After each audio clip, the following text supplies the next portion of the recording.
Assalamualaikum warahmatullahi wabarakatuh. Perkenalkan, nama saya Nur Hasim, NIM 2065043, Syahra di kelas B. Di sini saya akan mereview materi mikrokontroler, di mana kita akan membahas tentang komponen elektronika pada mikrokontroler. Di sini elektronika merupakan bagian penting di dalam kehidupan kita, di mana elektronika ini adalah ilmu yang mempelajari tentang listrik, arus lemah yang dioperasikan dengan cara mengontrol aliran elektronik atau partikel bermuatan listrik dari suatu alat.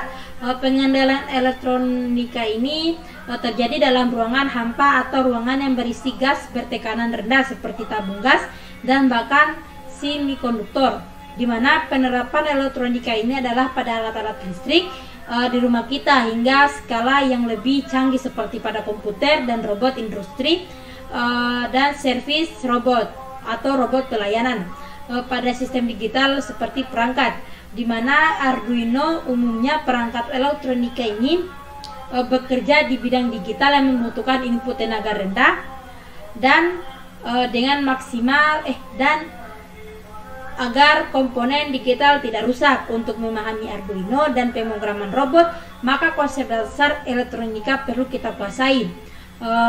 Berikut ada beberapa penjelasan tentang komponen dasar yang mutlak yang harus Anda kuasai.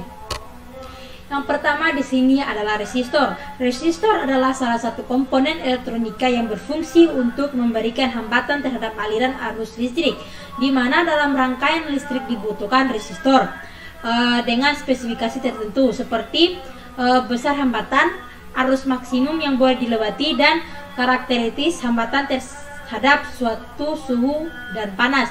Resistor juga memberikan hambatan agar komponen yang diberikan tegangan tidak dialiri dengan arus yang terlalu besar, serta dapat digunakan untuk sebagai pembagian tegangan. Bisa dilihat pada gambar di sini adalah contoh suatu resistor.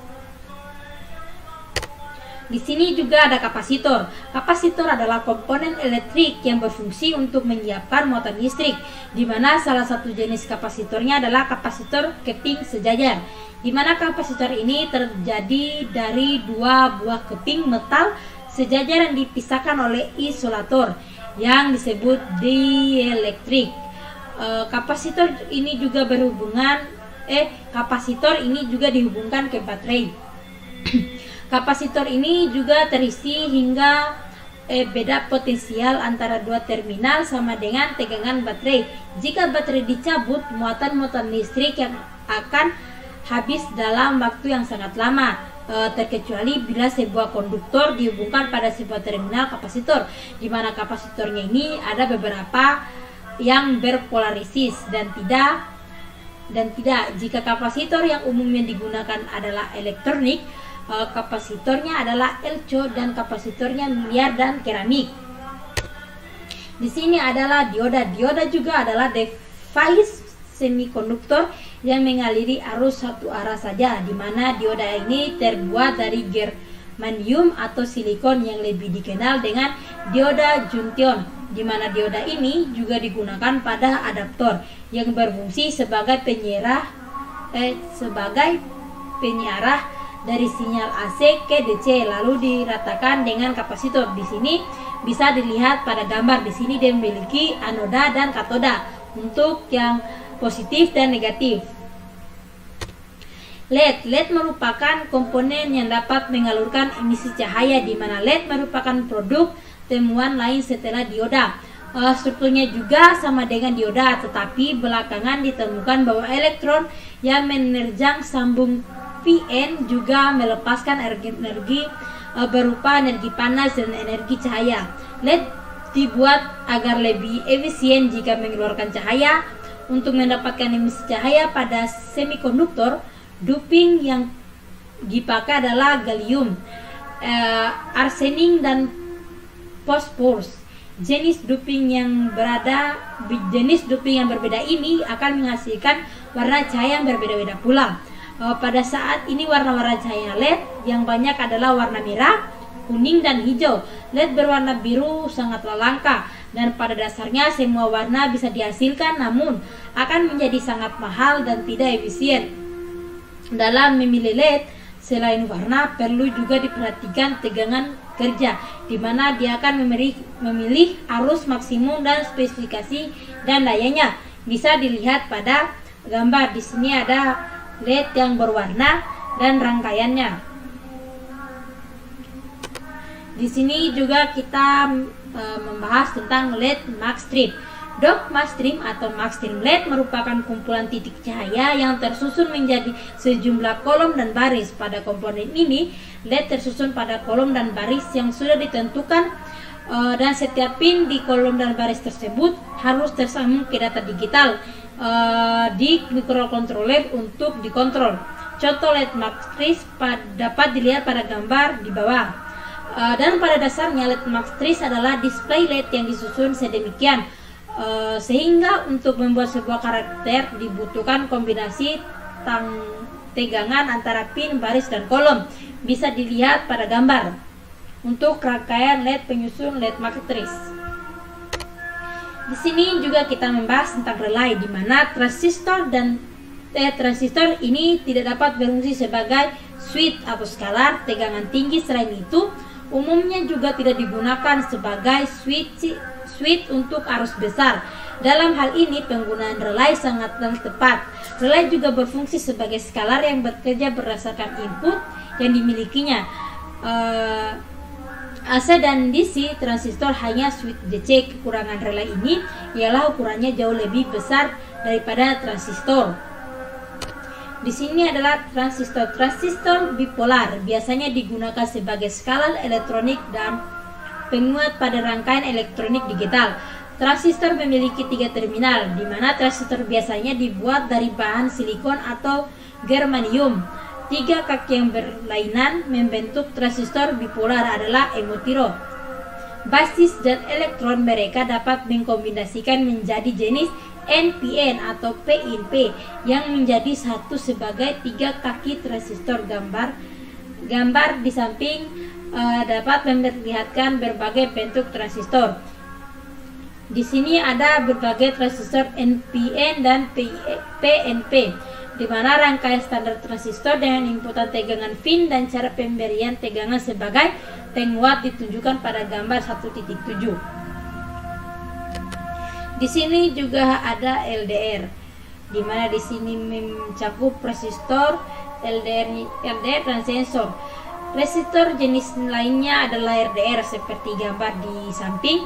Resistennya berubah seiring dengan perubahan intensitas cahaya yang mengenainya. Dalam keadaan gelap, resistor RDR sekitar 10 M dan dalam keadaan terang sekitar 1 km atau kurang. LDR juga digunakan untuk mengubah energi cahaya menjadi energi listrik.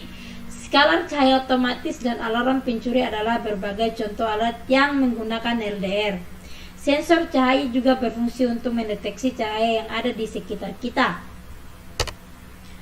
Fototransistor, di mana dia memiliki komponen yang sering digunakan untuk sensor garis pada robot untuk pengikut garis. Perhatikan karakteristik spektrum cahaya sebagai berikut.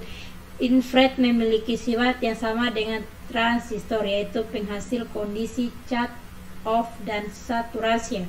Perbedaannya ialah bila mana pada transistor kondisi cut off terjadi saat tidak ada arus yang mengalir melalui basis ke emitor, dan kondisi saturasi terjadi saat ada arus mengalir melalui basis ke emitor, maka ada potrositor. Oke, di sini 7 segmen, di mana 7 segmen ini mempunyai prinsip kerja sama dengan LED, di mana 7 segmen ini terdiri dari 7 LED yang disusun membentuk angka 8 dan tambahan 1 LED untuk titik, di mana terdapat 2 jenis 7 segmen, yaitu 7 segmen common katoda dan 7 segmen common anoda. Untuk 7 segmen common katoda ini dia ada pada segmen jenis katoda, di mana dia memiliki kaki katoda pada semua segmen LED, di mana terhubung menjadi satu pin, sedangkan kaki anoda akan menjadi input untuk masing-masing segmen LED. Kaki katoda yang terhubung menjadi satu pin ini merupakan terminal negatif.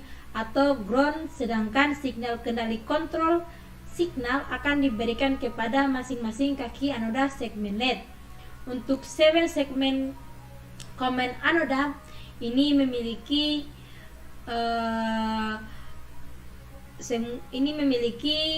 jenis command anoda di mana kaki anoda pada semua segmen LED adalah yang akan terhubung menjadi satu pin, sedangkan kaki katoda akan menjadi input untuk masing-masing segmen LED, di mana kaki anoda ini akan terhubung menjadi satu pin yang akan diberikan tegangan positif dan signal kendali akan diberikan kepada masing-masing kaki. Di sini ada motor. Motor atau lebih tepatnya motor listrik adalah komponen elektrik yang sifatnya merubah besar elektrik menjadi fisik berupa putaran. Motor listrik ini terdiri atas 3 bagian utama yang disebut stator, bagian yang diam, dan rotor, bagian yang bergerak, dan air gap. Rotor dapat berputar karena adanya medan magnet yang mempengaruhi oleh arus listrik. Untuk air gap adalah bagian yang memisahkan rotor dan stator. Motor terdiri dari 2 jenis, yaitu motor AC dan motor DC, di mana motor DC menggunakan 2 data yang harus tersambung ke data digital mikrokontroler. Namun ketika harus menggunakan motor DC yang membutuhkan arus tinggi harus menggunakan rangkaian penguat atau driver dari motor ke mikrokontroler. Sedangkan motor AC biasanya memerlukan rangkaian berupa relay atau menjalankannya karena tegangan yang berasal dari mikrokontroler adalah DC, sedangkan tegangan yang dibutuhkan adalah tegangan AC. Buzzer adalah sebuah komponen elektrik yang berfungsi untuk mengubah getaran listrik menjadi getaran suara. Pada dasarnya prinsip kerja buzzer hampir mirip dengan loudspeaker. Jadi buzzer juga terdiri dari kumparan yang terpasang pada diafragma, yang kemudian kumparan tersebut dialiri arus sehingga menjadi elektromagnet. Kumpulan tadi akan tertarik ke dalam atau keluar bergantung dari arah arus dan polaritas magnetnya. Karena kumparan dipasang pada diafragma, maka setiap gerakan kumparan akan menggerakkan diafragma secara bolak-balik sehingga membuat udara bergetar yang akan menghasilkan suara. Buzzer juga biasanya digunakan sebagai indikator, di mana buzzer ini akan memproses setelah selesai atau terjadinya suatu kesalahan pada sebuah alat atau alarm. Alat ukur atau multitester. Dalam bereksperimen dibutuhkan juga alat untuk tegangan, arus, penguat, transistor, kapasitor, dan resistor minimal merupakan multitester. Akan lebih baik lagi jika Anda melengkapi dengan osiloskop dan frekuensi konstor digital. Bisa dilihat pada gambar ada contoh alat multitester. Mungkin itu saja yang bisa saya jelaskan. Wassalamualaikum warahmatullahi wabarakatuh.